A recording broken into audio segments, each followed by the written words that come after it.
This recipe is for a quick, simple, easy marinara. The good thing about it is I get to pick which smoked salmon I want to put in it. There's 3 different types. I'm going with the sweet chili. There's a blackened spice and a lemon and cracked pepper as well. But I think sweet chili in with the chili that I'm going to use will be wonderful. Now, as long as it takes for the pasta to cook with this one, is as long as it takes for us to put the marinara together. Everything cooks really, really quickly, and this is already cooked. So 15 minutes and you'll have lunch.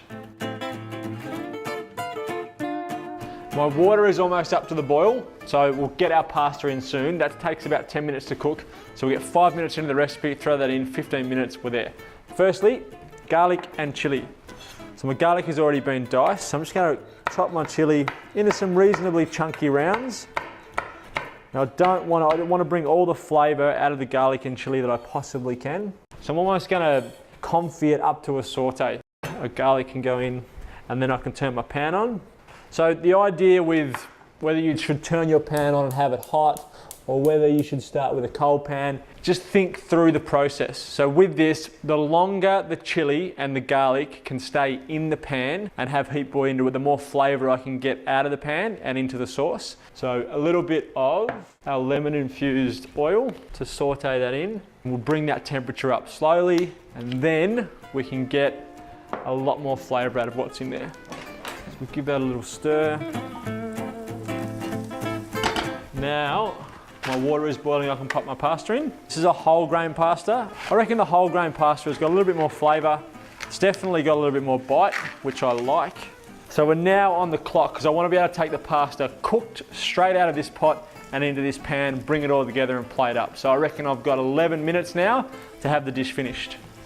Once I get some heat in here, I'm going to throw my prawns in. And simplicity with these sort of dishes, I think, is best. You want the salmon and the prawns to be the hero of the dish. So you're just thinking of flavors that are going to complement them. So now we're starting to get some color on our garlic. Prawns, a couple of handfuls.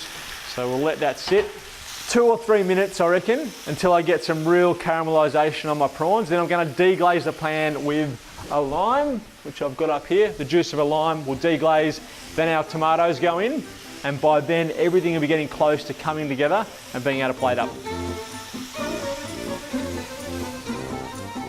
I've now got some nice colour on our prawns, a little bit of caramelisation. I've got to stop calling it caramelisation, and it even annoys me when I say it so much. So I'm going to say colour, some colour on our prawns. Now I'm going to use the zest of our lime as well. Again, so few ingredients in this recipe, you need to extract as much flavour as you can from each ingredient, which is why we left the tails on the prawns. We'll take the zest off the lime and use the juice as well. You could use a lemon for this, there's absolutely no worries there. I'm just an absolute lime fiend, I love it. So that's just gonna deglaze our pan a bit. Once you've got that in, give it a stir.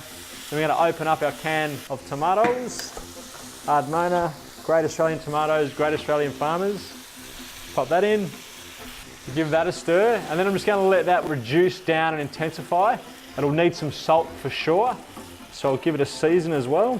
Salt loves tomatoes, tomatoes love salt, so a little bit of salt, and prawns love salt as well.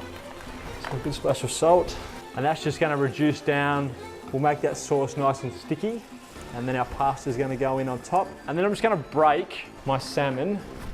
So I'll take the skin off. Remember that you can pan fry that and it comes up nice and crispy.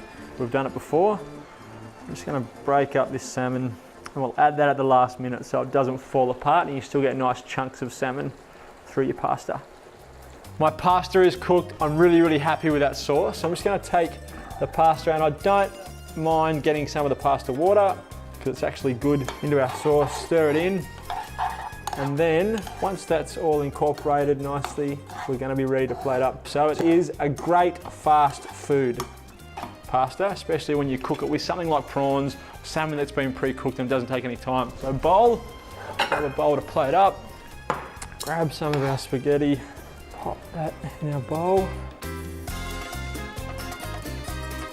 and grab some prawns, and then I'm going to add in my salmon because you want those chunks. So I'll grab my salmon now. The heat in the pasta will just help warm that salmon through. Grab my parsley, a little bit of fresh parsley just to finish it off. There we go, that's my quick and easy spaghetti marinara.